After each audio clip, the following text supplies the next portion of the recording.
I'm Luke Neumann of Neumann Films. Welcome to the fourth production diary of our short film Copelandia, shot on the Canon 5D Mark III. If you haven't seen Copelandia, it's out now. Check it out on our other channel, DoD 3032.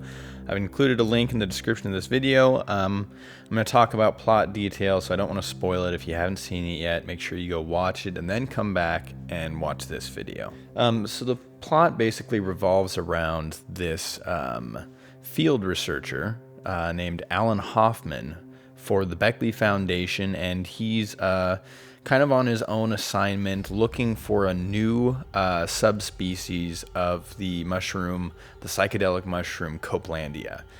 He's looking for what he thinks is a mushroom that can bring on the highest level of hallucination, known as level 5, for the Beckley Institute, which is a real institute that study psychedelics and their effects on health in various ways. So we're following this scientist that does indeed find this breed of mushroom, and he uses a DSLR camera to kind of catalog his first attempt at trying these mushrooms and seeing if they do in fact lead to a level 5. And the description behind the level 5 hallucination is that it's basically an out-of-body experience. The person who's experiencing the hallucination loses all sense of reality, and sometimes it even turns into a movie-like state.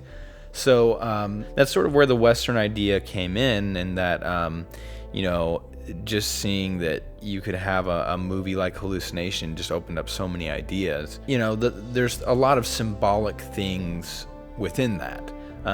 The two characters, to me, that really speak the most into how I personally feel about addiction. I just think that addiction can take on two forms. So to me, when you look at, like, let's say alcohol as an addiction, there's always the lusting, the alluring part of that addiction that makes you end up usually caving in and giving into that addiction. And that to me is the woman in blue.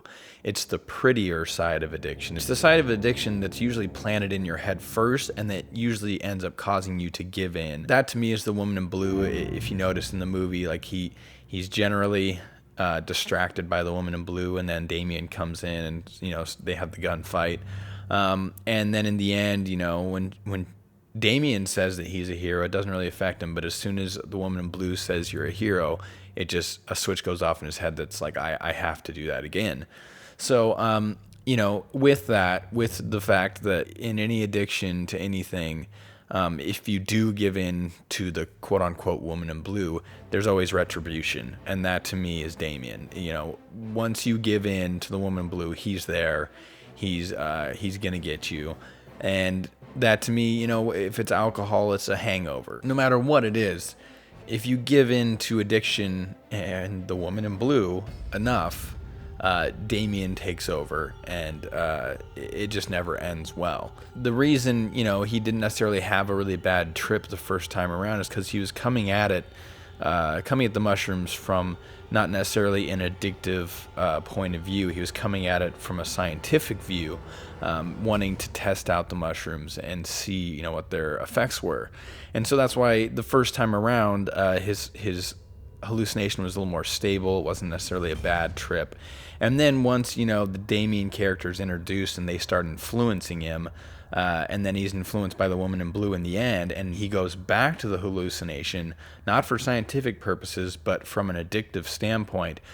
We see in the last montage there that his second time back in is much worse, and that he ends up just having a really bad trip. And I'd like to think the Alan Hoffman character was never heard from again, and he just kind of stayed in the woods and just went insane, and who knows what happened to him. But the hallucination thing came from a personal experience that I had. I didn't reach level 5, obviously, but I experimented with some psychedelic mushrooms when I was younger, and I ended up having a really bad trip one time. It was, I would have to say it was a level 4.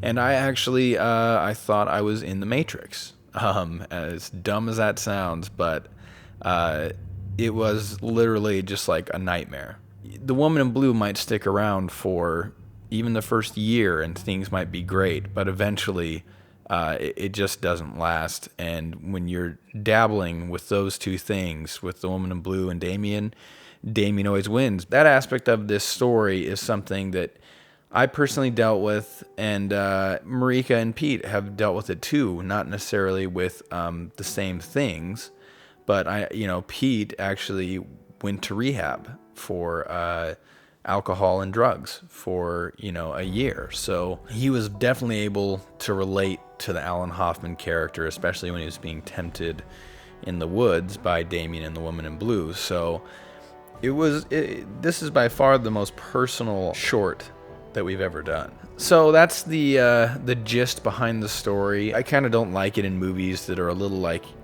they leave you sort of guessing at the plot. I don't like it when the director or the writer just sort of gives you the explanation of, well, it's up to the viewer. It's like, no, I want to hear your thoughts on it. I want to be told, what the person who created it, what they were thinking and why that went into it. So I thought it'd just be kind of cool to give you an inside look as to where the story came from. If you haven't checked out Copelandia, it's out now on DoD 33.2, and I'll be doing one more production diary involving the post-production and the music, and that should be out tomorrow or so. All right, thanks for watching. Talk to you soon.